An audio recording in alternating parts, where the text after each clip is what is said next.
Sedangkan hipogeal itu perkecambahan bijinya terjadi di bawah permukaan tanah.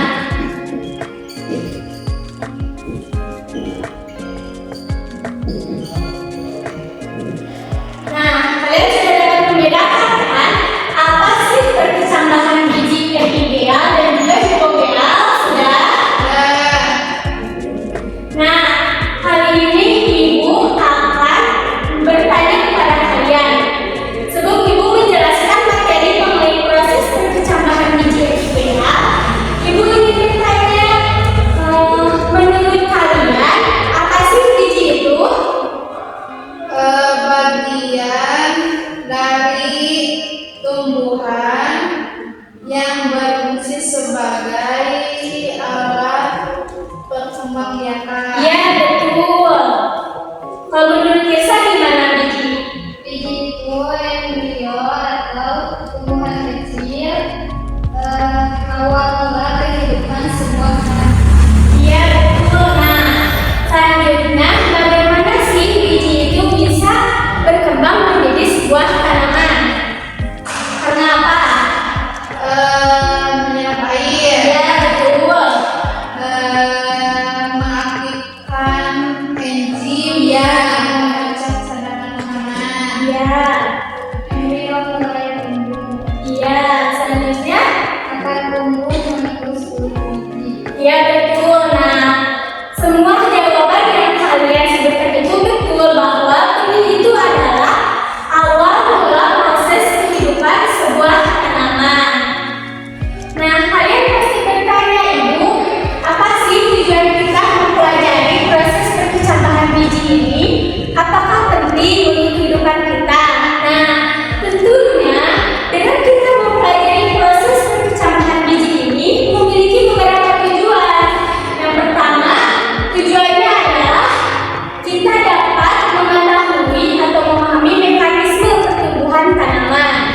Selanjutnya, kita dapat mengetahui faktor-faktor yang mengaruhi proses pertumbuhan tanaman. Dan yang terakhir yaitu kita dapat membedakan jenis dari proses perkecambahan biji seperti yang Ibu tuliskan ini, ada epigeal dan juga hipogeal. Nah, selanjutnya agar kalian lebih paham mengenai materi yang dijelaskan, Ibu menggunakan media sederhana yang dibuat menggunakan styrofoam.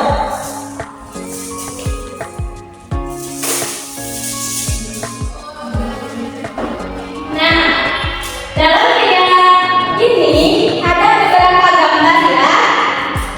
Kalian lihat, di sini ada tanah, ada air, ada matahari, ada angin, ada awan, dan juga ada proses-proses perkecambahan biji epigeal. Nah, di sini Ibu akan menjelaskan terlebih dahulu faktor-faktor apa aja sih yang dapat mempengaruhi atau yang berperan penting dalam proses perkecambahan biji epigeal ini. Nah, yang pertama itu ada nutrisi atau lem. Nutrisi ini yang warna coklat ya. Nutrisi ini adalah unsur hara yang berfungsi untuk membangun struktur sel, berfungsi untuk peningkatan pertumbuhan, berfungsi untuk sebagai penyimpanan biji dan juga berfungsi untuk menyimpan air. Nah, selanjutnya ada air. Nah, air ini ya, air yang warna biru. Air ini berfungsi untuk melarutkan mineral ke dalam tanah sehingga akar-akar yang ini mampu menyerapnya. Juga berfungsi untuk mengangkut nutrisi dari tanah ke biji serta berfungsi untuk melembutkan biji. Nah, selanjutnya itu ada matahari. Matahari ini adalah faktor atau hal yang sangat berperan penting dalam proses perkecambahan biji. Matahari ini adalah energi utama dan energi yang sangat penting karena matahari ini adalah memberikan cahaya untuk proses fotosintesis dan juga matahari ini berfungsi untuk mengatur suhu lingkungan. Nah, selanjutnya ini yang warna biru. Ini adalah angin. Nah, angin ini berfungsi untuk mengeringkan biji. Nah, selanjutnya Ibu akan membahas mengenai proses perkecambahan biji epidea. Nah, kalian tadi kan gak tahu Ibu bagaimana sih caranya aku membedakan epidea dan juga hipogea. Kan gak kelihatan ya epidea itu bagaimana, hipogea bagaimana. Nah, sekarang Ibu mempunyai media dan Ibu memberikan gambaran kepada kalian mengenai perkecambahan biji epidea. Perkecambahan biji epidea itu adalah perkecambahan biji yang terjadi di atas permukaan tanah seperti ini. Ini kan di atas permukaan tanah ya. Nah, kita bahas proses perkecambahan biji. Yang pertama itu berasal dari sebuah benih. Karena seperti yang kalian sebutkan tadi, awal mula proses kehidupan tanaman itu adalah berasal dari sebuah benih. Nah, selanjutnya tahap kedua itu yaitu mulai munculnya sebuah akar. Akar yang ini ya, yang coklat. Nah, selanjutnya ini adalah proses awal perkecambahan biji. Nah, mengapa disebut proses awal perkecambahan biji? Karena ditandai dengan kulit biji yang mulai mengelupas. Nah, ini yang coklat. Kan ini full ya yang coklatnya. Sekarang ini sedikit karena kulit biji ini mulai mengelupas. Nah, selanjutnya tahap keempat adalah tahap perkecambahan biji epidea. Nah, mengapa disebut ini proses perkecambahan biji epidea? Karena ditandai dengan kotiledon yang mulai muncul ini yang kuning. Kan di tahap yang pertama, kedua, dan ketiga tidak muncul yang ini ya. Nah, munculnya kotiledon itu yaitu di tahap proses perkecambahan biji. Nah, yang terakhir nih, ini adalah terakhir dari proses perkecambahan biji atau disebut juga dengan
Udah ditempel.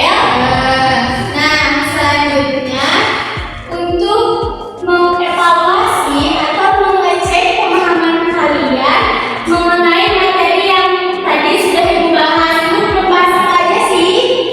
Membahas mengenai biji, terus ya,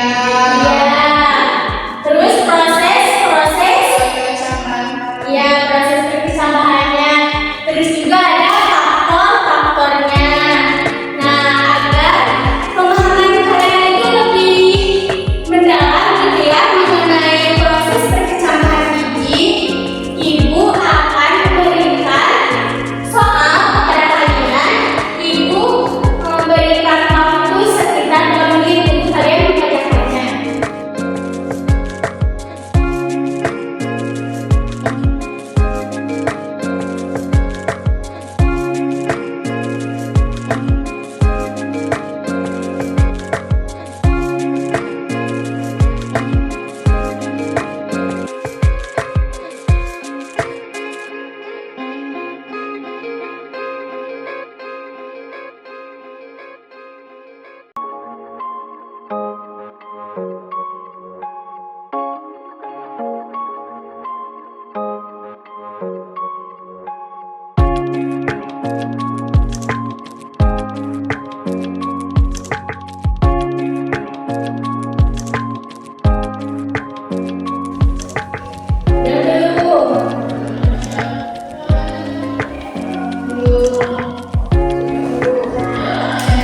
Sudah? Nah, kalau sudah, selanjutnya Ibu akan menyebutkan salah satu nomor atau nomor head kalian. Nah, nomor yang tersebut itu harus ke depan, harus mempresentasikan atau harus menjelaskannya kepada teman-teman. Mengerti? Nah, di sini Ibu sebut nomor 2. Silakan ke depan. Ya, jelaskan.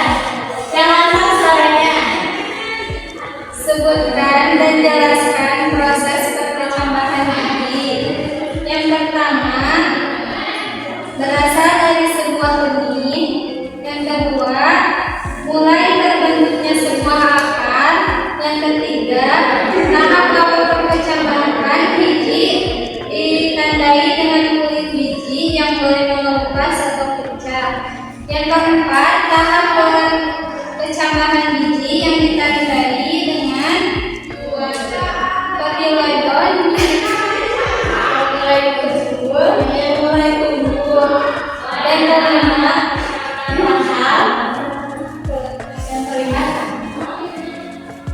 Dan kelima, tahap akhir dan perkecambahan biji yang disebut juga dengan tanaman lidah atau tumbuhan lidah.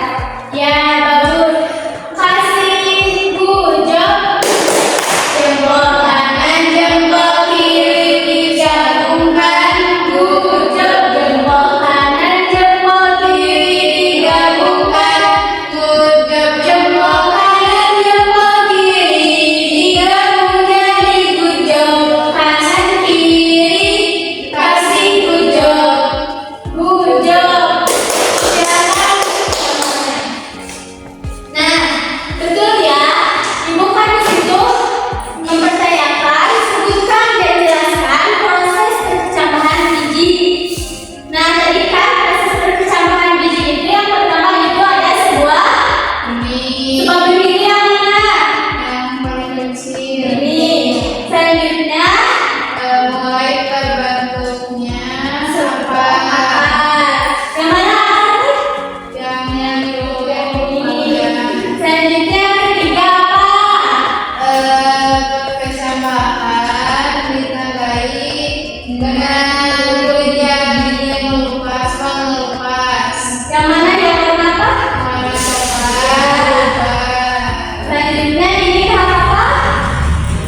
Tahap memperkecil dihadapi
perkecambahan itu proses awal pertumbuhan tanaman yang dimulai dari biji, yaitu ketika benih mulai tumbuh dan berkembang menjadi tanaman baru. Iya, betul. Terus ada perkembangan biji epidial. Perkecambahan biji yang terjadi di atas tanah ditandai dengan naiknya kotiledon ke permukaan tanah. Iya, betul. Terus faktor-faktor yang mempengaruhinya apa saja? Sebutkan. Ada nutrisi atau ada air, matahari, sama angin. Nah, proses perkecambahannya ada berapa? 5. Nah, berarti kalian sudah paham ya? Untuk minggu depan, Ibu memberikan tugas kepada kalian. Kalian dari rumah harus membawa sebuah pot, mau itu potnya terbuat dari plastik atau apa aja itu sebuah pot ya. Nah, potnya harus diisi dengan tanah dan juga biji. Tapi bijinya itu harus kacang hijau. Nah, minggu depan kalian bawa dan kita akan melakukan eksperimen di lapangan atau di taman. Kita akan melakukan pembuktian. Oh, benar ya, tumbuhan hijau itu perkecambahan bijinya terjadi di atas permukaan tanah. Nah, itu fungsinya untuk tugas minggu depan. Nah, kalian mau pulang nggak? Sebelum pulang, Ibu ada sedikitnya. Coba kalau kata Ibu, buka mulut tertawa satu kali, ha. Buka mulut tertawa dua kali, ha. Buka mulut tertawa tiga kali, ha. Buka mulut tertawa tanpa suara. Kalian mengerti? Satu, dua, tiga. Buka mulut tertawa satu kali. Buka mulut tertawa dua kali. Buka mulut tertawa tiga kali. Buka mulut tertawa tanpa suara. Nah, kalau kau mau pulang duduk tertib. Kalau kau mau pulang senyum manis. Kalau kau mau pulang, ayo kita bukan duduk tertib senyum manis lalu berdoa. Berdoa mulai.